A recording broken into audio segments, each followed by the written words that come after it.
Well, we are at the California Antiquarian Book Fair, February 9th, 2020, sitting down with Walter Reuben of Walter Reuben Incorporated, also sometimes known as Walter Film, out of West Hollywood, California.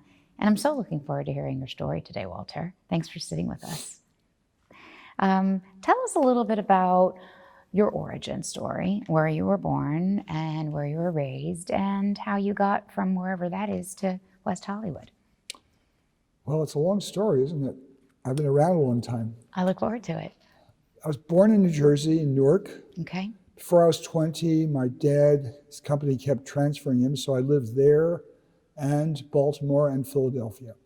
Went to college, Haverford College in the suburbs of Philadelphia, studied philosophy, religion, and French literature, and became interested originally in prints. Okay.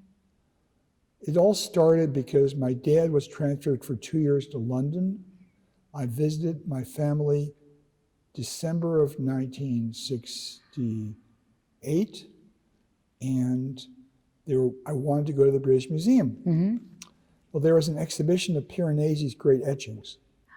Oh, boy. And I thought, boy, these are great. I wonder if it's possible to collect these. Mm-hmm. And then the interest started to stir. I didn't know anything about where to buy such things. It just occurred to me that maybe you could. Okay. Then I was with a friend, and we went to see his dad, who lived in Williamsburg, Pennsylvania. And on the way back, we stopped at this curious antiquarian bookstore, which seemed to be in the middle of nowhere. And there was a guy who had a Rembrandt etching. Oh, my goodness. And I bought it. I paid what seems now a very high price of $300. I don't even know how I had $300. It was, in fact, authentic. Oh, wow. It was authentic, all right, and that was the start of this bug. You started with a bang. There was an old guy in Philadelphia. His name was Samuel Kleinman. Okay. He had at one time been an ABAA member, and he had a place called the Schuylkill Book and Curio Shop. It was in a completely rundown, dilapidated part of the city. His store looked junky. I mean, you just saw a bunch of 10-cent books in it. But I got to know him a little bit. He had a locked cabinet, and he opened it up. He had a hand-illuminated copy of William Blake's Songs of Innocence and Experience. Oh, my goodness. Wow. And he allowed me to touch it and to look at it. And I realized as I leafed through this book, William Blake had personally painted these pages. That's stunning. I thought, these things not only exist, but a person could actually find them, Oh, my gosh. could collect them. Now, of course, it wasn't really for sale. Right.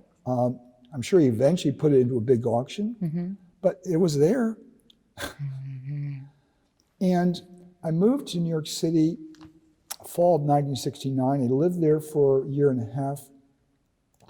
The New York City of 1969 was very different from this New York City. It was filled with little off the beaten path places where people had inventories that they were paying virtually zero for rent. And I started looking around.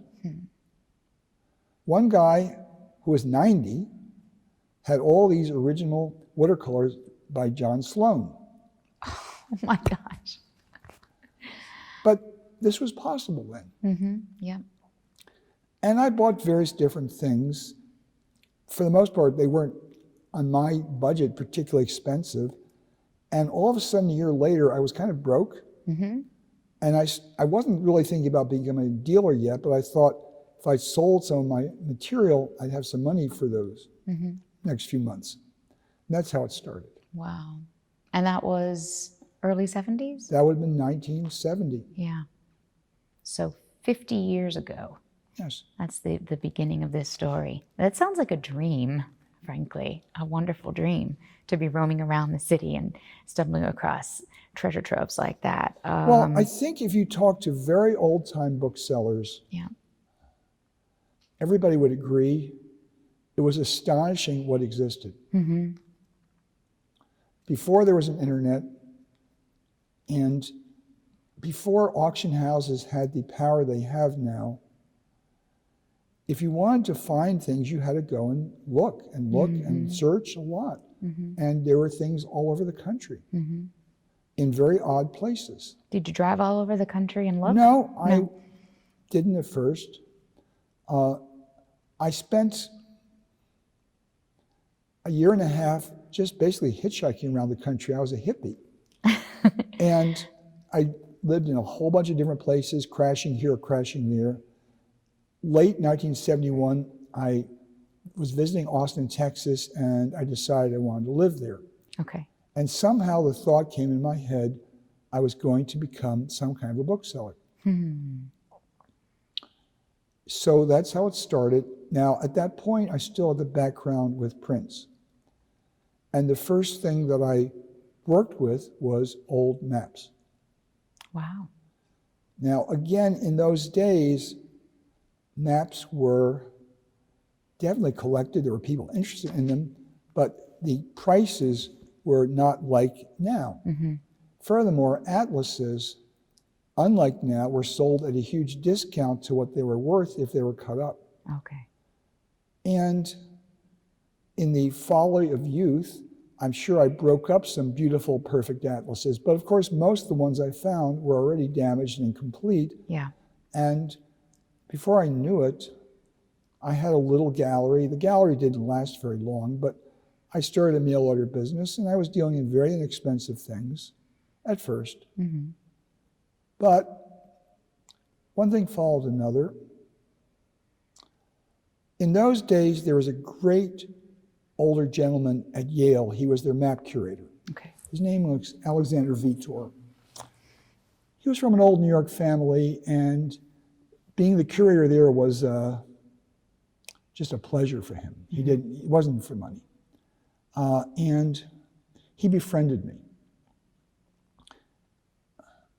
Well, he had an extremely valuable atlas, which was a duplicate of the great Sir Robert Dudley dall'Arcano del Mare, which is the most legendary maritime atlas of the 17th century.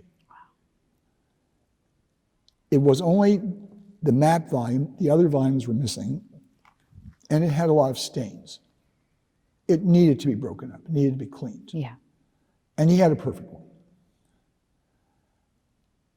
And he was definitely interested in doing a deal. Okay. But I didn't have any money to buy it with. However, I had gotten from some small dealer's catalog a small atlas by Matthew Carey, printed in, I think, 1793, which was the first American printed atlas. And there were apparently only 2 or 3 known copies, and he didn't have one. Oh. So I said, could this be a down payment? Okay. A map for a map. And he allowed me to get his atlas, give him the small atlas as a down payment, and then with my promise to make monthly payments, there I was. And I barely could make the monthly payments. I had a big bill to pay for paper conservation. Every one of those many maps were mildewed. Oh, boy. They all had to be cleaned, not painted on, just cleaned. But I managed, and I got out a catalog of all those very valuable maps. And that probably established me more than anything I'd done before that. That put you on the map. Yes. Yeah. Yeah. The business quickly grew. And I started issuing much better catalogs. I had a great colleague who was working with me, and his name was Henry Tollifer. Henry went on to a very distinguished career in this business. He's written a number of books on cartography. The business grew. I was traveling and buying all over the place, and I was making many trips to Europe to buy. Unfortunately, the recession, which came in late 1981, corresponded with a catastrophic moment in my life. I was virtually destroyed by crippling depression, and I lost that first business. Oh, I had to leave the ABAA because I was barely functional. okay. The fact that I eventually surmounted the depression is just one of these inexplicable miracles, but it took the better part of my life. Okay. During that long interim period, I had recognized that my real passion was not in the 16th and 17th century, it was in film history. Film history back in the 1980s was not really an accepted part of the book trade. Right. Posters were not. It was demeaned as pop culture. Pop culture. Pop culture is now a respectable part How of all has this. it changed? But My it goodness. wasn't then. Yeah. It wasn't then at all. So beyond the personal problems I had encountered, I made a career choice which put me at a complete divergence from all my colleagues whom I had been friends with. Okay. And for a long time, I was simply selling to collectors. I missed my participation in all this very deeply. Sometime early in this century, I finally, after an endless amount of therapy, began to conquer my mental illness. And gradually, a number of things happened.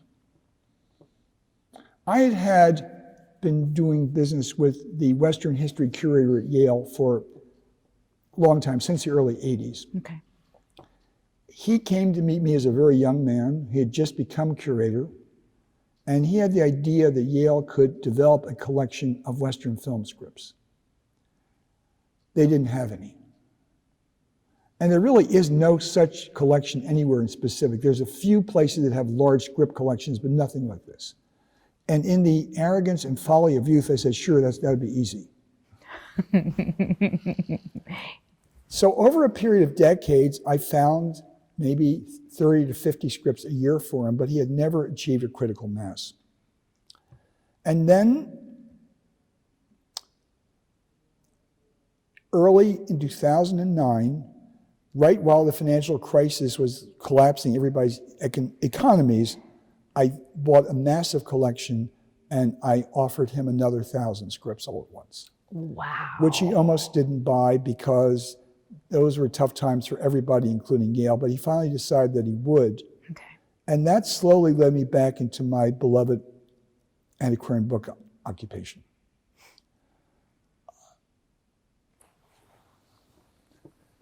Then I started to do more work with other curators there. Eventually, I realized it was time for me to try to rejoin the organization. It's not quite as easy to do as it was in the 1970s. Yeah. Make you jump through a few more hoops. Many hoops, okay? Yeah. But it went fine. Okay. And I realized, although there had been a gap of 37 years, it was time for me to resume printing hard copy catalogs. Oh, hallelujah. So Catalog 42 came out 7 years after Catalog 41. Wow. And because my focus is on film and on African American cultural history and on LGBTQ cultural history, Wow, is your finger on the pulse, Walter?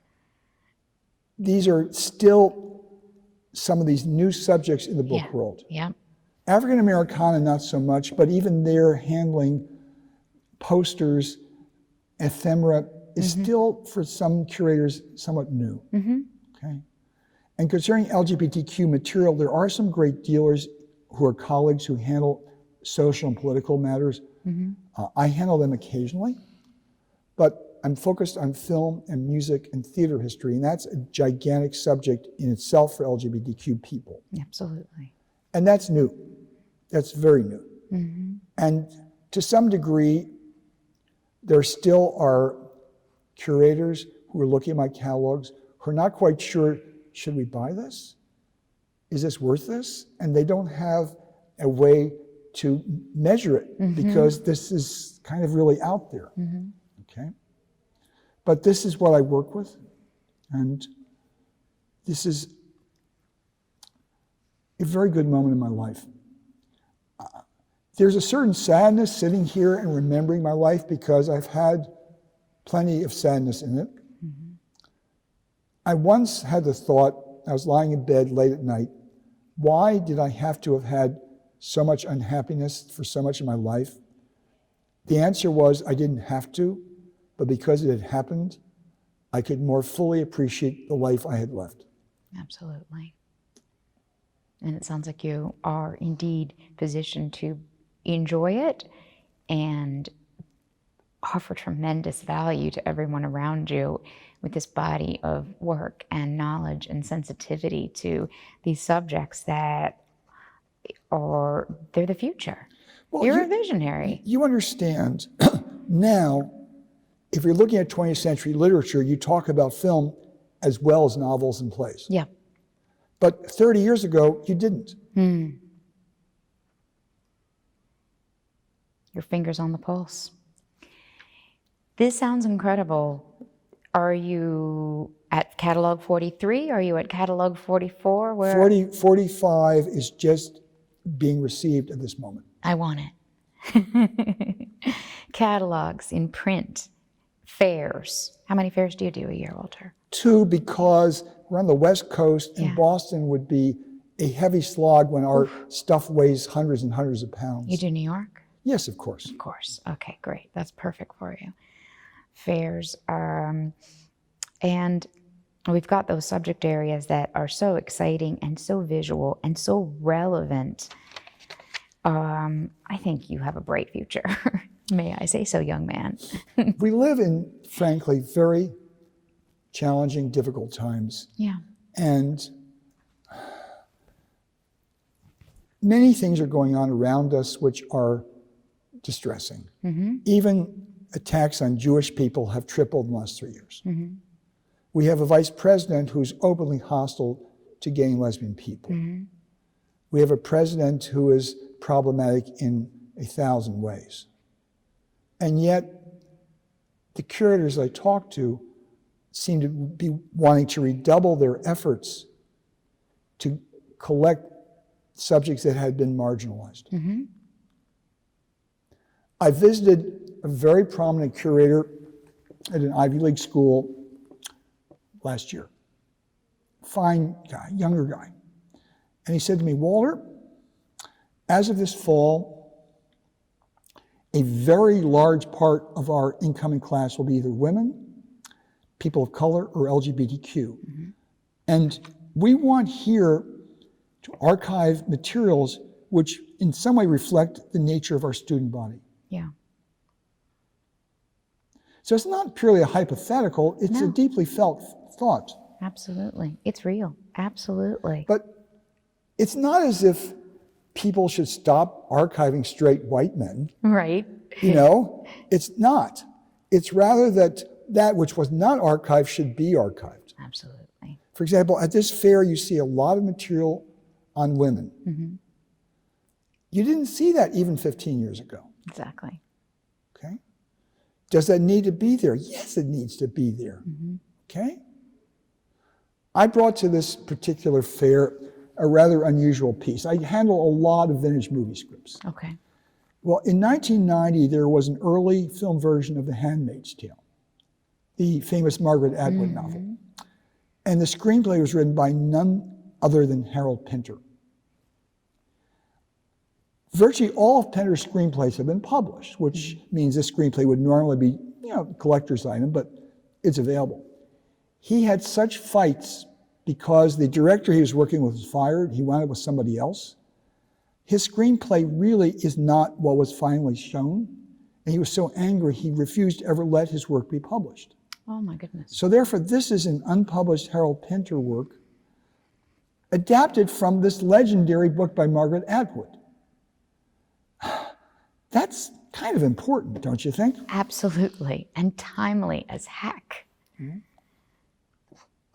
Well, I wish you continued forums for your incredible voice and insights, and thank you for being so candid and so intelligent and telling us your story today.